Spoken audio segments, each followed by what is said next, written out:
All of you to know Vitasta किस नदी का नाम है, आप जानते हैं? एग्जैक्टली झेलम वेलम कुछ नहीं है, वितस्ता है। वितस्ता कहा करिए। वितस्ता की अगर आप कहानी मैं बता सकती हूँ, वितस्ता नाम कैसे पड़ा ब्रीफली? हाँ ब्रीफली मैं आपको बताऊं, वितस्ता ही बोलिएगा, झेलम कभी मत बोलिएगा। कृष्ण गंगा है वहां, नीलम नहीं है, जहां पे रविंद्र पंडिता जी ने जो अभी शारदा मंदिर बनाया है। टीटवाल उस क्षेत्र को कहते हैं, वो तीर्थ बल है। देखिए your point, they change the nomenclature so that you tomorrow can not claim it to be yours. जब आप कहेंगे कृष्ण गंगा वो कहेंगे नीलम, जब आप कहेंगे वितस्ता वो कहेंगे झेलम, जब आप कहेंगे सुरेश्वरी दल वो कहेंगे डल। सो इन चीजों के प्रति we have to be very very assertive and very very सचेत। तो हमें अपनी चेतना जगानी पड़ेगी। दैट्स व्हाई आई से कि I work with this exile consciousness that I have to reclaim my homeland, my motherland, and this exile consciousness has to propagate amongst all the audiences who come and watch my plays, और जैसे आज आप मेरी बात सुन रहे हैं। तो ये चेतना का अगर हम संचार कर सकें, हम जगा सकें एक दूसरे को कि हम किस क्लैन से, हम किस कॉन्टिन्यूटी के क्रम में, हम किस श्रृंखला से आते हैं, हम किस श्रृंखला की कड़ी हैं जो कि इतना ग्लोरियस हमारा पास्ट है। मतलब मेरे पूर्वज जब आचार्य अभिनव गुप्त हैं तो मैं सोचती हूँ हे भगवान मैं क्या कर रही हूँ, I have to excel, I have to like match up, and that is same for all of us. So Vitasta की छोटे से मैं आपको ब्रीफली बताऊंगी why Vitasta. So basically Kashmir जो है, और विलास शब्द पे मैंने जोर दिया था शुरू में। बिल्हण कहते हैं कि कविता केसर का विलास है, बिलसती वचह, वो विलास के साथ इतना बोलती है ना, abundance and luxury. This is the place of abundance and luxury because Shiv ने पार्वती के रिक्रिएशन के लिए एक विहार बनाना चाहा और उसे सतीसर नाम दिया। इट्स अ ह्यूज झील जो उन्होंने बनाई ताकि सती का रिक्रिएशन हो, और उस झील में फिर पैदा होता है एक दैत्य जिसका नाम है जलोद्भव। जलोद्भव को ब्रह्मा जी से यह वरदान प्राप्त है कि उसे पानी में कोई छू नहीं सकता। So he starts to persecute and terrorize people who are living in the that Satisar area. तो अब देखिए कश्मीर का विष्णु से कश्मीर का कृष्ण से कितना कनेक्शन है। मैं ये सब के लिए बहुत समय होना चाहिए हम ये बात बता पाए।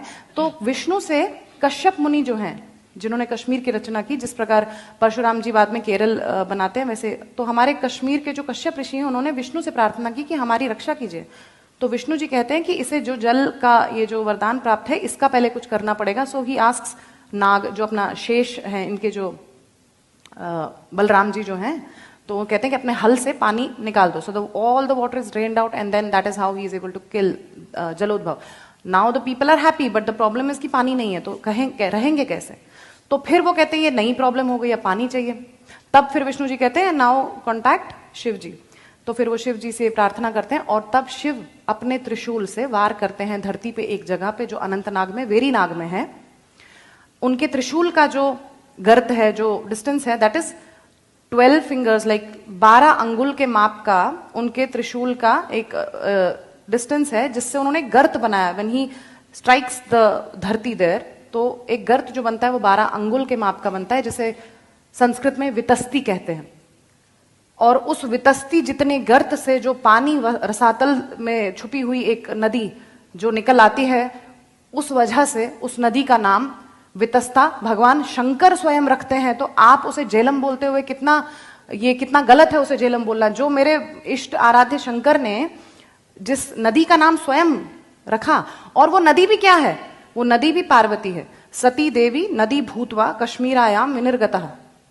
एक और बात ये मैं आपको बता रही हूं अपना नीलमत पुराण से, कि सती देवी ही जो है, पार्वती ही जो है, वो नदी का रूप धर के कश्मीर में बहती हैं। उस पार्वती को हम जब झेलम बोलेंगे तो ये कितना अपमान है हमारे हिंदू होने पर।